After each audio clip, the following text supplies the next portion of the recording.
কিন্তু প্রশ্ন হচ্ছে যে আমরা এমন কি ভুল করব না যে কারণের জন্য ওই ভুল থেকে আমাদের ক্ষতি হয়ে যেতে পারে। আজকের অনুষ্ঠানে জানবো তাই যে আমাদের ক্ষতি হতে পারে কি করলে।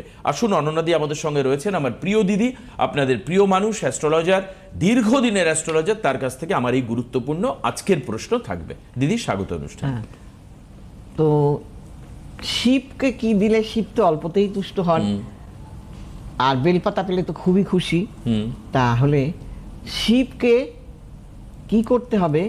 যদি আমরা শিবের মাথায় তো জল অর্পণ করি, তাহলে সেই জলটা যদি আমরা শঙ্খ দিয়ে দেই তাহলে কিন্তু শিব অসন্তুষ্ট হবে।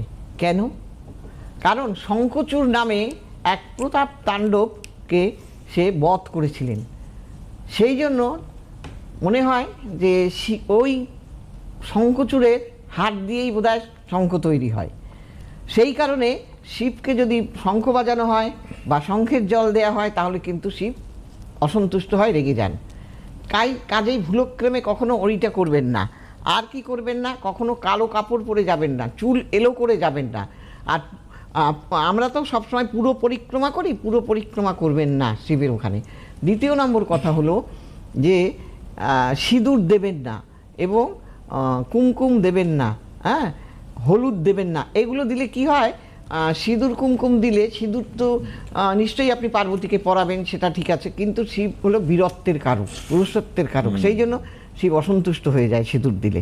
তাই সিঁদুরটা ব্যবহার করবেন না ওখানে, হলুদ ব্যবহার মানে শিব হচ্ছে পুরুষ শক্তি। হ্যাঁ, পুরুষ কাজে পুরুষ শক্তিকে আরাধনা করবার জন্য যেটা যেটা দরকার সেটা করবে। হ্যাঁ, মহিলাদেরকে পুজো করবার মানে মাকে, মা কালী, মা লক্ষ্মী, মা সরস্বতী, এদের পুজো করার সময় যা করেন তার থেকে কিন্তু একটু ভিন্ন রীতি আছে এবং সেটাকে আপনাকে দয়া করে মানবেন। মানে শিব কিন্তু বেলপাতাতে, একটু বেলপাতার গল্পটা, বেলপাতা উল্টো করে দেবেন না। আচ্ছা, হ্যাঁ, মানে যেখানে শীত দ্বারাগুলো দেখা যায় ওইটা দেবেন না, প্লেন দিকটা বেল দিতে হবে। প্লেন দিকটা কি মাথার দিকে দেবেন? হ্যাঁ, আচ্ছা, মানে প্লেন দিক, যে দিকটা প্লেন সেটা মাথার উপরে দেবেন। এবং বা শিবলিঙ্গে দেবেন। হ্যাঁ, পদ্ম ফুল দেবেন না, কেতুকি ফুল দেবেন না। আচ্ছা, একটা কথা আমাকে